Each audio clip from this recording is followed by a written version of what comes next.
Hi guys. So Rufus and I spent the night at the emergency vet hospital last night. He is okay. He's right here. And Kiwi's right there. He's fine. But I'm going to tell you the story and exactly why I'm sharing it with you. So we had a normal vet appointment yesterday. He has a few lumps and bumps over him. He's getting a little bit older. He's 8, so that's just kind of natural. But I'm wanting to get them checked out at the vet just to double check. So I take him to the vet.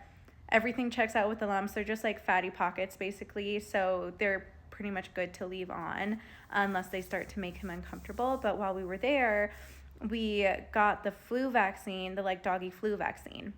And that was a big thing, especially last year for dogs, at least in Colorado. I'm not sure elsewhere, but there were a lot of dogs in Colorado last year getting this like weird flu thing and pneumonia and like dying. So I gave him the flu vaccine. He got it last year. Everything was fine. We come home. I go out to dinner with my roommate and one of my friends. And when we get back, I noticed that Rufus's eyes looked like droopy almost. And I was like, what is up with your eyes? So I looked a little bit closer and I noticed that like his eyes, around both of his eyes, were like super puffy. And then his like face was getting swollen, his neck was getting swollen. He was acting really like manic almost, where he was like rubbing all over the carpet, running under the bed, coming back out under the bed, like flicking his paws just because I think his skin was really itchy. So he essentially was having an allergic reaction to this flu vaccine. And I'm not telling the story to say anything bad about the vet or about any of that. The vet that I take him to is the favorite vet that I've ever taken him to ever. They really care about all of my pets very dearly, like remember them by name when they walk through the door. Love this vet. But he was having an allergic reaction to the vaccine. So I took him to the emergency vet hospital, which luckily is only like 10 minutes from my house since I live in the city. So it was fairly close, but we take him there. Long story short, they do all the stuff that they need to do. He gets his allergies fixed. He's on like he's on like allergy medicine and steroids for the next couple days just to make sure everything is good. But the whole reason I'm telling this story is because we were in the vet office, and the flu vaccine is an optional vaccine, right? It's not like it's a rabies shot where you like have to get it. But the second that the doctor had said that, like, do you want to get or just told me that he was up for the flu vaccine, like immediately in my head, I was like, no. My answer was no in my head. And then I was sitting there, I was like, also in my head, I was like, well, he might have an allergic reaction to it, which I have never had a thought like that before. So like intensely when I'm taking him to the vet, right? And I kind of like thought about it because he had the rest of his appointment to go through. And then like I kind of talked myself into getting him this flu shot. And I was like, well, I'm going to be like a good dog mom and I'm going to get it for him because we go to the dog park and I don't want to like worry about him like having like respiratory issues and stuff like that.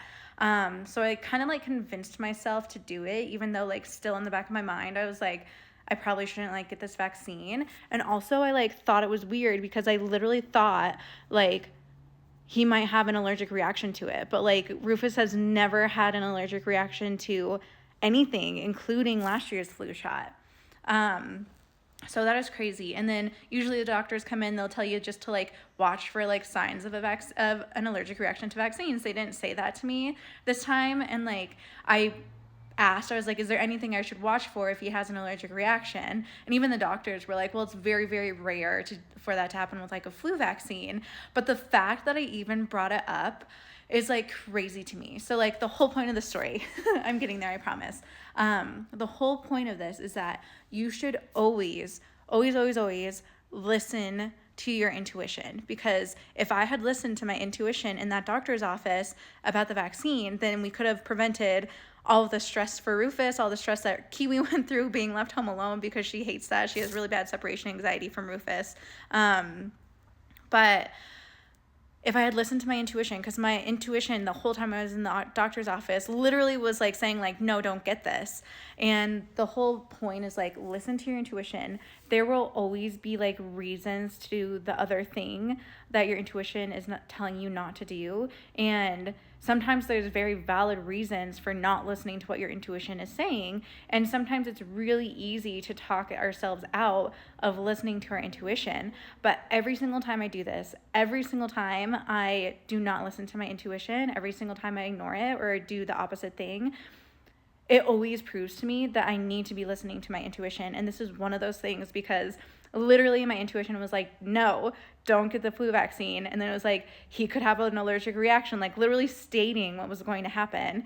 And then kept like telling me throughout the visit at the doctor's office, like, don't do this, even though every like logical explanation was pointing to like, it will be fine to get him the vaccine. So long story short, just listen to your intuition, because your intuition knows better than you do. Because if you think about it, like, our subconscious brains are literally wired. Our subconscious brains are picking up like 10 million bits of information every second. And like our conscious brains are only picking up like 70 or 80 bits of information every second. It's like a huge discrepancy like that. I can't remember if those are the exact numbers, but I think that's pretty close. But huge discrepancy. So our subconscious brains, our intuition is always on point. It always checks out. So just make sure to listen to your intuition, even if it doesn't make sense in the moment, because I promise you, there is a reason that your intuition is talking to you, and your intuition in some circumstances is screaming at you to do a certain thing. Even if it logically doesn't make sense to you, listen to it.